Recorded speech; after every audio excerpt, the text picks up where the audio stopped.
আসসালামু আলাইকুম। প্রিয় দর্শক, অন্য মঞ্চের আলাপচারিতায় আপনাদের সকলকে আমন্ত্রণ জানাচ্ছি। আসসালামু আলাইকুম আহমতুল্লাহ বারাকাতু। সুপ্রিয় দর্শক মন্ডলী, আপনারা যারা এই মুহূর্তে আমাকে শুনছেন এবং যারা পরবর্তীতে শুনবেন, আমার ছোট ভাই, বড় ভাই, ছোট বোন, বড় বোন এবং বন্ধু বান্ধব এবং আওয়ামী লীগের কর্মী সমর্থক বৃন্দ, সকলকে আমার আন্তরিক শুভেচ্ছা এবং প্রাণ ঢালা অভিনন্দন। যে হঠাৎ করে সেফ এক্সিট নিয়ে কথা বলছে, তাহলে কি আওয়ামী লীগ সরকার ক্ষমতায় চলে আসছে? আসলে একটা কথা বলি যে বাঙালিকে বোধাই বানানোতে সমস্যা হয় না, তবে ইতিহাস সাক্ষী একবার যদি বাঙালি কোনো বিষয় বুঝে যায়, বাঙালিকে ঠেকানো কিন্তু কষ্টসাধ্য না, এটা অসাধ্য হয়ে দাঁড়ায়। এখন আজকে দেখেন, এই যে সেফ এক্সিট নিয়ে কথা হচ্ছে, সেফ এক্সিটের কথাটা উঠেছে আজ থেকে 4 মাস আগে সম্ভবত সিডিপির দেবপ্রিয় ভট্টাচার্য, যিনি কিনা আবার বিশাল এক নথি প্রকাশ করেছিলেন যে আওয়ামী লীগ সরকার প্রতি বছর $16 বিলিয়ন করে দেশের বাইরে পাচার করেছে। সর্বপ্রথম তিনি তুলেছিলেন যে সেফ এক্সিট নিয়ে এই সরকারের চলে যাওয়া উচিত।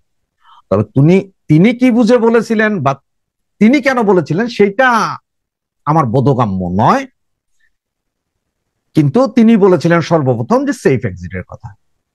এরপরে বললেন নাহিদ, সেই বিশাল নেতা যার ডাকে সারা বাংলাদেশ নাকি একাকার হয়েছিল, শেখ হাসিনা সরকারের পতন ঘটাতে তারা সফল হয়েছিল, সে নাহিদুল ইসলাম বললেন যে সেফ এক্সিট খুঁজছেন। এরপর আবার সার্জিস আরো এক ধাপ আগিয়ে বললেন যে মৃত্যু ছাড়া সেফ এক্সিট নাই। উপদেষ্টাদের কিন্তু এটা, কারণ হচ্ছে এই সার্জিস তো ক্ষমতায় নেই না, সেফ এক্সিট কারা নেবে? উপদেষ্টারাই তো। বাকি তুইটা ফুইটা নাহিদ মাহিদ এগুলো তো ফকিন্নির বলা, এগুলো মাইর খাইলেও কি ল্যাংটা হইলেও কি আর কি, শুধু উপদেষ্টাদের কথা বলছি। এরপরে আবার রেজওয়ানা, আমাদের সুন্দরী ম্যাডাম, উনি এসে কি বললেন? উনি এসে বললেন যে আমি কোথাও যাব না, আমি সেফ এক্সিট নিব না, আমি এখানেই থাকবো। খুব ক্ষমতাধারী। আর সর্বশেষ কি বললেন? রাশেদ, যার নেতা ওই হিরো আলমের মত সে বেশি মাইর খায়, মানে নুরুর দলের বিকাশ নুরুর নেতা রাশেদ বললেন কি যে 5 উপদেষ্টা আওয়ামী লীগের সাথে, শেখ হাসিনার সাথে যোগাযোগ করছে। এছাড়া আরো বহু টুইটা ফুইটা নেতারা বলছেন যে মানে এই উপদেষ্টারা শেখ হাসিনার সাথে যোগাযোগ করতেছেন, অমুক করতেছেন, তমুক করতেছেন। এখন কথা হচ্ছে যে আপনি একটা কথা একটু চিন্তা করেন, জাস্ট একটু ভাইয়েরা চিন্তা করেন, এই মুহূর্তে ক্ষমতায় আছে কারা? এই 17-18 জন যে উপদেষ্টা, আমরা এটা দেখতেছি, সামনে দেখতেছি, আয়নার সামনে দেখাচ্ছে 17-18 জন, কিন্তু পেছনে হচ্ছে যে বিএনপি জামাত, মূলত বিএনপি জামাত নাকি। এই যে ধরেন কোর্ট কাচারি, আদালত, ফৌজদারি, এরপরে সচিবালয়, রাস্তার চাঁদাবাজি, সবই তো বিএনপি জামাত। কোথায় বিএনপি জামাত নেই? ওরা ছাড়া বাংলাদেশে আর কোনো দল নেই। আওয়ামী লীগ তো নাই, আওয়ামী লীগ তো হাওয়া ওদের কথা মধ্যে, যদি আমি বিশ্বাস করি না ওদের কথা মতো আওয়ামী লীগ নেই। সুতরাং আপনারা ভাই ধরে রাখেন যে আওয়ামী লীগই নেই। আওয়ামী লীগ পৃথিবীতে ছিল এবং অদূর ভবিষ্যতে আওয়ামী লীগ থাকবে, এরকম কথা মাথায় চিন্তাও করেন না, ওটাকে আউট করে রাখেন, কারণ তাহলে আপনার বুঝতে সুবিধা। তাহলে এখন বিএনপি জামাত আর এনসিপি ফেনসিপি এগুলো বাদ দেন, এগুলোর মাথার বাইরে রাখেন। কালকে ধরেন একটা ইলেকশন হইলো, ইলেকশনে বিএনপি জামাতের নির্বাচন হইলো, যেহেতু তারা কিন্তু আবার দুই ভাই, একই মায়ের পেটের দুই ভাই, বিএনপি ক্ষমতায় আসলো জামাত আসা, আর জামাত ক্ষমতায় আসলো বিএনপি আসা, এটা সমান। আমরা তো কারণ দুটোটাই যুদ্ধাপরাধী যেত। তাহলে এখন যদি কালকে ইলেকশন হয় আর বিএনপি বা জামাতের কেউ একজন আসে, তাহলে তো এই উপদেষ্টাদের প্রত্যেকের জন্য একটা করে স্বর্ণ মূর্তি দিয়ে প্রতিদিন সকাল বিকাল ফুলের মালা দিয়ে দোয়া দরুদ মুনাজাত করা হবে নাকি? এরাই তো রাজা রানী হয়ে থাকবে বাংলাদেশে, যেমন যে ব্রিটিশ রাজা রানী, এই 17 জন উপদেষ্টার মধ্যে মহিলারা রানী আর পুরুষরা রাজা হয়ে থাকবে নাকি? কারণ এই অভ্যুত্থানের পরে, সন্ত্রাসী অভ্যুত্থানের পরে, সন্ত্রাসী কায়দায় শেখ হাসিনার সরকারকে হটিয়ে এই ক্ষমতায় বসার পেছনে ডিপ স্টেট যে পয়সা খরচ করেছেন, তা এসেছে কিন্তু এই 17টা লোকের এনজিও গুলোর মাধ্যমে। এরাই কলাকুশলী, এরাই জড়িত ছিল, এরাই তৈরি করেছিল মাস্টার মাইন্ড, এরাই তৈরি করেছিল সবকিছু। তাহলে এখন চিন্তা করেন, তাহলে এখন ইলেকশনে বিএনপি আসুক আর জামাত আসুক, সবচেয়ে সুবিধাভোগী কারা হবে? এরা। সবচেয়ে ক্ষমতার দুর্দান্ত প্রতাপে কারা থাকবে? এরাই। নর্মাল সেন্স, কমন সেন্সে তো এটাই বলে নাকি? যেমন আমি যদি আজকে যদি ব্যাপক পয়সা আলো হইয়া যায়, কোটি কোটি টাকা থাকে, তাহলে আমার এই টাকা খরচ করবে কে? আমার ছেলে, আমার মেয়ে, আমার বউ, এরাই তো, নাকি আপনারা? আপনারা তো ভাগও পাবেন না। তাহলে সেম ওই কথায় আসেন, এখন ক্ষমতায় যেই আসবে, তাহলে বাদশা তো এই 17 জন, তাহলে এই 17 জন তো সেফ এক্সিট নেওয়ার কোনো প্রয়োজন নেই, আছে? বিরোধী তো আর কেউ নাই, এরাই তো ক্ষমতায়। এখন ব্যাপার হচ্ছে যে যদি সেটা না হয় তাইলে কি? তাইলে এই যে বলা হচ্ছে যে শেখ হাসিনার সাথে 5 উপদেষ্টা ক্ষমা চেয়েছে, 5 উপদেষ্টা মাপ চেয়েছে, বাকি উপদেষ্টারা সেফ এক্সিটের ব্যাপারটা করতেছে, এটার কারণ তাহলে কি? যে ইন্টারন্যাশনাল চাপ, বিভিন্ন দেশের চাপে ওনারা কি শেষ পর্যন্ত বুঝে গেছেন যে আওয়ামী লীগ বিহীন নির্বাচন করা যাবে না। আর আওয়ামী লীগ বিহীন নির্বাচন যদি করা না যায়, আওয়ামী লীগকে যদি নির্বাচনের বাহিরে রাখা না যায়, তাহলে আগামী ক্ষমতায় আবারও আওয়ামী লীগ। সুতরাং আওয়ামী লীগের সাথে ভাই এখন থেকে নেগোসিয়েশন শুরু করো।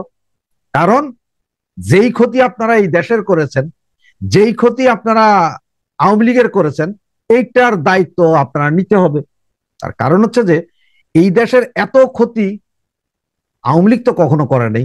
এর আগে আওয়ামী লীগ গত 55 বছর 70 বছর আন্দোলন করেছে, আওয়ামী লীগ কিন্তু দেশের ক্ষতি করে আন্দোলন করে। কিন্তু আপনারা তো এই দেশের ক্ষতি, আওয়ামী লীগের ক্ষতি বাদ দেন, আমাদেরকে নেতাকর্মীদের হত্যা করছেন, আমাদের পোড়াইছেন, জ্বালাইছেন, ওইটা বাদ দেন। দেশের যে ক্ষতি করেছেন আপনারা, এই ক্ষতি যে করছেন, এইটা তো আওয়ামী লীগ নেতা কর্মী, আওয়ামী লীগ তো ছেড়ে দিবে না। কারণ আওয়ামী লীগের যে দল, শেখ মুজিবের যে দল, বঙ্গবন্ধু জাতির জনক বঙ্গবন্ধুর যে দল, জননেত্রী শেখ হাসিনা নিজের ক্ষতি সহ্য করে নিবে, কিন্তু দেশের ক্ষতি সহ্য করবে না। সুতরাং তাহলে কি আপনারা বাইজা যাচ্ছেন? এটাই বুঝলেন? আপনি অলরেডি বুঝা গেলেন যে মানে শেখ হাসিনা ক্ষমতায় আসছে, আর ক্ষমতায় আসলে তখন আর আপনাদের উপায় নেই। এই তো, এইটা বুঝেই কি আপনাদের মধ্যে হঠাৎ করে শুরু হয়ে গেল? এইটা শুরু হইলো প্রথম হচ্ছে যে নাহিদুল ইসলাম, সার্জিস, নুরু, এখন সবাই বলা শুরু করে। আপনারা একটা জিনিস বুঝেন, আপনারা অনেকেই বলেছেন পতিত সরকার, ওই সরকার, সেই সরকার। আর ওই যে টাকলা ফুয়াদ একটা আছে না, অমাইনসের পুত, ইতে তো মানে আওয়ামী লীগের নাম শুনলে মনে যেন তার জ্বলে। ওই যে দ্বিতীয় মহাবিশ্বযুদ্ধ, অমুক যুদ্ধ তমুক যুদ্ধ, এগুলোর উদাহরণ দিবে। হারামজাদা, নিজে করো আকাম।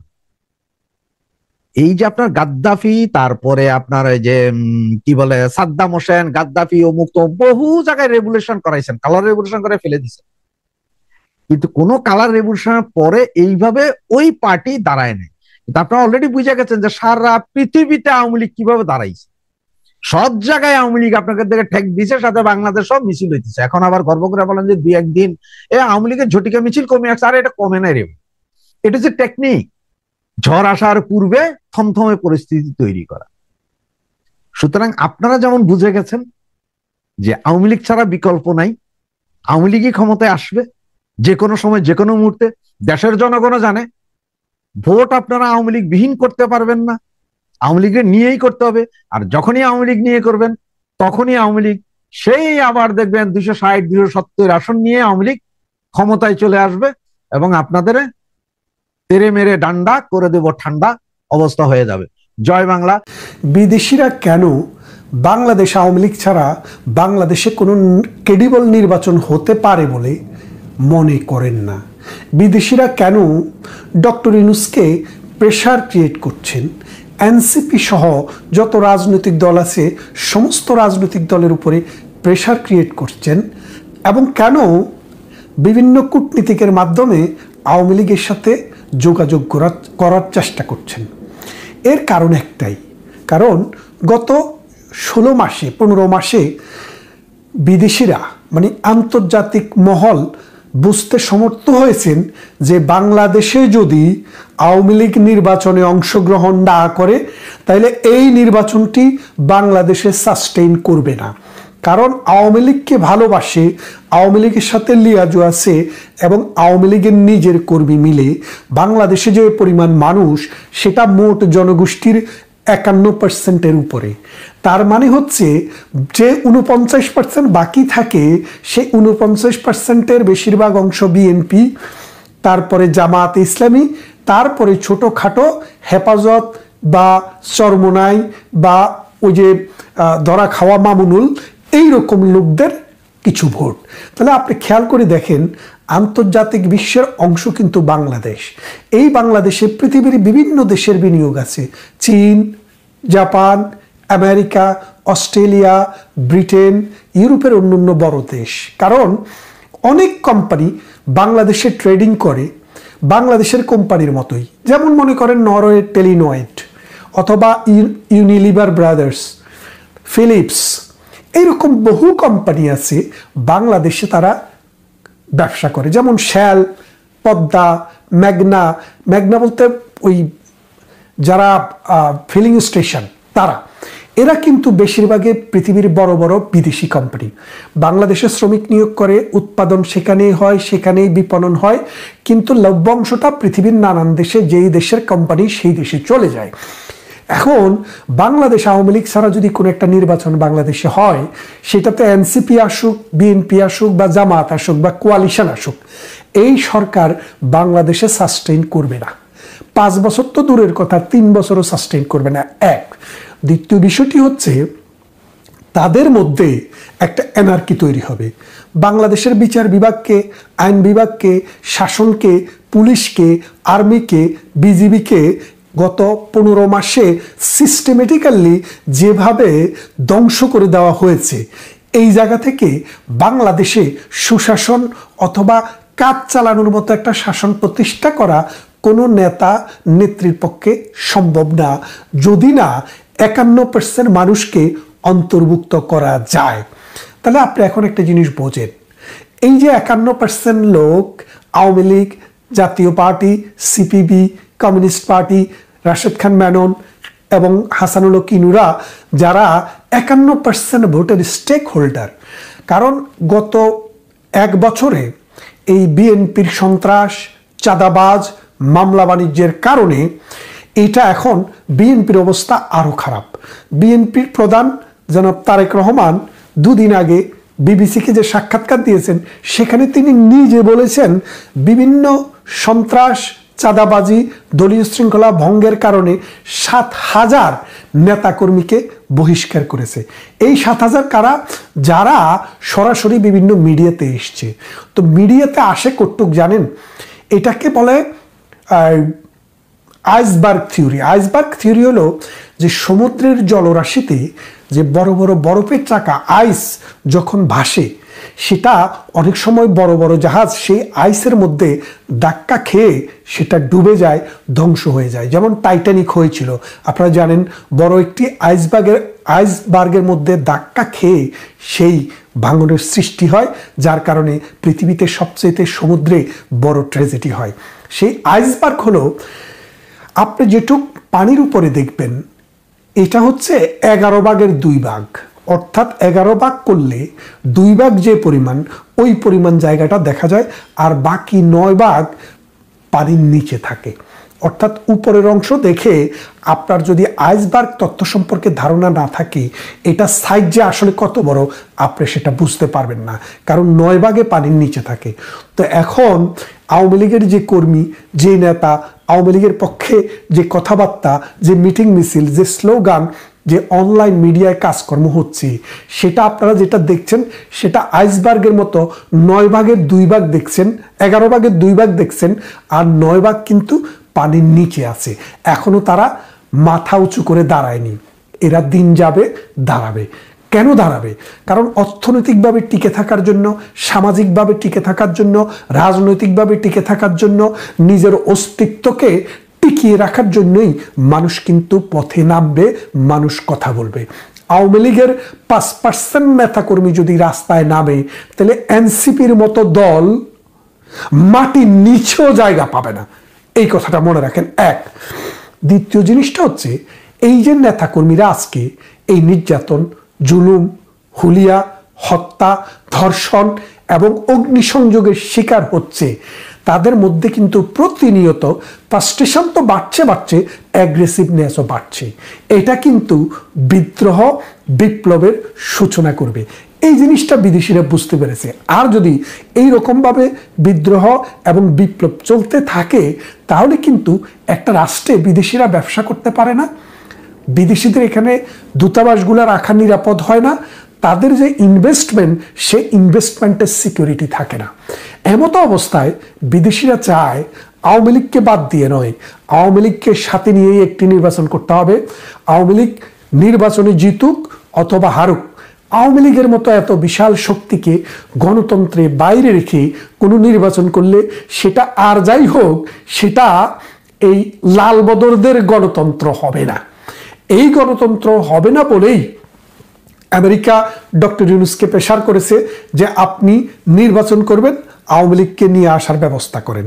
যার কারণে আমেরিকায় তিনি যখন সাক্ষাৎকার দিলেন, তিনি বললেন আওয়ামী লীগকে তো নিষিদ্ধ করা হয়নি, তাদের কর্মকাণ্ড স্থগিত করা হয়েছে।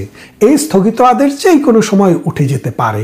দেশে এসে যদিও তিনি প্রেসারে পড়ে সেই কথাটি থেকে উল্টে গেছেন, কিন্তু এই কথাটি তিনি কিন্তু আন্তর্জাতিক মিডিয়াতে বলে এসেছিলেন।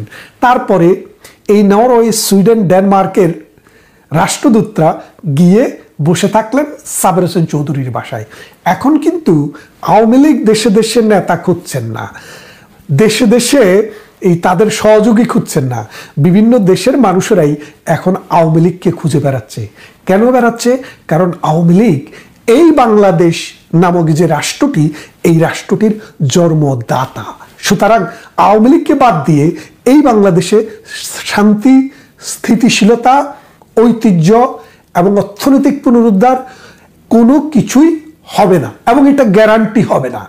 দ্বিতীয়ত, তারেক রহমান সাহেবের বক্তৃতায় তিনি যখন বলেছেন ভারতের সম্পর্কে, তিনি যে বিবৃতিটি দিয়েছেন যে ভারতের সাথে বাংলাদেশ প্রথম, বাংলাদেশ মানে বাংলাদেশে প্রথম, অন্যরা দ্বিতীয়। হ্যাঁ, রাষ্ট্রনায়ক, দেশনায়ক, রাজনৈতিক কর্মী, রাজনৈতিক নেতা, দেশের প্রধান, রাষ্ট্রের প্রধান, তিনারা এরকম কথাই বলা স্বাভাবিক, যেমনটা ডোনাল্ড ট্রাম্পও বলেছে। কিন্তু আপনাকে বুঝতে হবে, আপনাকে যারা ঘিরে রেখেছে তাদের সাথে স্পেশাল সম্পর্ক আপনার দরকার।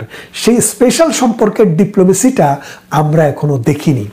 অন্যদিকে আরও একটি বিষয় খুবই প্রণিধানযোগ্য, সেই বিষয়টি হচ্ছে দিন যত যাচ্ছে ডক্টর ইউনূসের যে পালক পুত্ররা, এরাও কিন্তু নানানভাবে পাস্টেশন বুকে নিয়ে পালাতে শুরু করেছে, এবং তারা বলছে তারা পালাবার সুযোগ বা এক্সিট খুঁজছে। এই এক্সিটটা কে দিবে? ভারত যদি তাদেরকে এক্সিট না দেয়, এই দেশ থেকে বাইর হওয়ার কোনো সুযোগ নেই। কারণ বাংলাদেশের যে কোনো বিমান বাংলাদেশ থেকে যখন উড্ডয়ন করে, তখন ভারতের সমুদ্রের ভূখণ্ডের উপর দিয়ে যেতে হয়। সেই ক্ষেত্রে ভারত যদি যেই কোনো সময় পারমিশনটি স্টপ করে, বিদেশি কোনো বিমান বাংলাদেশে আসা অথবা বাংলাদেশি কোনো বিমান বিদেশে যাওয়া অসম্ভব। সুতরাং ভারতের সাথেও আপনাদের সম্পর্কটি খারাপ। ভারতও বলেছে যে আওয়ামী লীগ যেখানে যে নির্বাচনে থাকবে না, সেই নির্বাচনে ভারত সমর্থন দেবে না, আমেরিকাও সমর্থন দেবে না, ইউরোপিয়ান ইউনিয়ন দেবে না, জাতিসংঘ দেবে না। সেই অবস্থায় এখন ডক্টর ইউনূসের ত্রাহি অবস্থা। এমতো অবস্থায় ডক্টর ইউনূস চেষ্টা করছেন যে সমস্ত দলকে নিয়ে একটি নির্বাচন করা যায় কিনা, কিন্তু মনে হচ্ছে না ডক্টর ইউনূস সেটি পারবেন। কারণ আওয়ামী লীগ নেত্রী, আমাদের সাবেক প্রধানমন্ত্রী এবং ডিফ্যাক্টো বাংলাদেশের প্রধানমন্ত্রী এখন আমাদের জননেত্রী শেখ হাসিনা, তিনি বলেছেন ডক্টর ইউনূসের অধীনে বাংলাদেশ আওয়ামী লীগ নির্বাচনে যাবে না। কারণ ডক্টর ইউনূস ভিন্ডিকটিভভাবে আওয়ামী লীগের উপরে অত্যাচার, নির্যাতন, জুলুম চালাচ্ছে এবং অবৈধভাবে বাংলাদেশ আওয়ামী লীগকে নিষিদ্ধ, কর্মকাণ্ড নিষিদ্ধ করেছে, ছাত্রলীগকে নিষিদ্ধ করেছে। যারা সন্ত্রাস করছে, মব করছে, সাদাবাজি করছে, বাংলাদেশের মানুষ তাদেরকে চিনে। তাদেরকে নিষিদ্ধ না করে নিষিদ্ধ করলো যারা সন্ত্রাসও করছে না, সাদাবাজিও করতেছে না, দুর্নীতিও করতেছে না। এবং আরও একটি বিষয়, গত 1 বছরে বাংলাদেশে 6,000 মানুষ কোটিপতি হয়েছে। এই কোটিপতি কারো 100 কোটি, 200 কোটি, 300 কোটি, 500 কোটি টাকা। এই যে টাকার মালিক হলো, ব্যবসা নাই, বাণিজ্য নেই, কিচ্ছু নাই, আপনি এই টাকার মালিক কি করে হলেন? আপনি তো দুর্নীতিমুক্ত বাংলাদেশ চান। এরা কারা? এদের টাকা কোত্থেকে আসলো? এই জিনিসটা একটু খোঁজ নিয়ে দেখেন, তাহলে আপনি বুঝতে পারবেন। তার মানে দেশ, আইন, বিচার, শাসন কোনো কিছুই এখন আর নেই। যে যেভাবে পারছে সেভাবেই করছে। এবং যে নির্বাচনটি ডাক দিয়েছেন, সেই নির্বাচনটি আওয়ামী লীগবিহীন এই দেশে সুষ্ঠুভাবে সম্ভব নয়। কারণ যার যেখানে ক্ষমতা আছে বাগ বাটোয়ারা করে নিয়ে যাবেন। এই অবস্থায় এটাকে নির্বাচন বলা যাবে না, এটাকে ডাকাতি বলা যাবে। তাই সারা বিশ্বের মানুষই কিন্তু সেটা বুঝতে পারছেন। বুঝতে পেরে আস্তে আস্তে আস্তে আস্তে প্রেশারটা বিল্ড আপ হচ্ছে ডক্টর ইউনূসের উপরে, যে নির্বাচন যদি হতে হয় তাহলে আওয়ামী লীগকে নিয়েই হতে হবে। তাই এখন বিএনপির জন্য, জামাতের জন্য, এনসিপির জন্য একমাত্র উপায় হচ্ছে আওয়ামী লীগের বিরুদ্ধে যেসব মামলা দিয়েছেন সেই মামলা তুলে নেন। মিথ্যা যে যুদ্ধ অপরাধের মামলায় আপনারা বিচার করছেন সেই মামলা তুলে নেন, স্টপ করেন।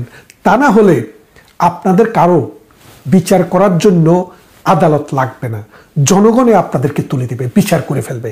কারণ কি? কারণ পৃথিবীতে 100টা যদি বিচার দেখেন যে যুদ্ধ অপরাধের বিচার, মানবতা বিরোধী অপরাধের বিচার, আন্তর্জাতিক বিচার হয়েছে, তার একটিও কোনো রাজনৈতিকভাবে রাষ্ট্রের সরকার প্রধান বা রাষ্ট্র যখন কোনো রাজনীতিকে দমন করতে গেছে যুদ্ধ ছিল না, সেই রকম অবস্থার জন্য হয়নি। সমস্ত বিচার হয়েছে যেখানে যুদ্ধকালীন সময়ে রাষ্ট্র ফাংশনিং ছিল না, বিচার করা যায়নি, সেই রকম অবস্থার বিচার হয়েছে। বাংলাদেশে যুদ্ধ অপরাধের নামে যে বিচার চলছে এখন, সেটা প্রহসন। এবং নির্বাচন কমিশন একটা পাপেট, পুলিশ কাজ করছে না, বিডিআর আর্মিও প্রায় ফাংশনলেস। এমতো অবস্থায় এই দেশটি এখন হুমকির সম্মুখীন।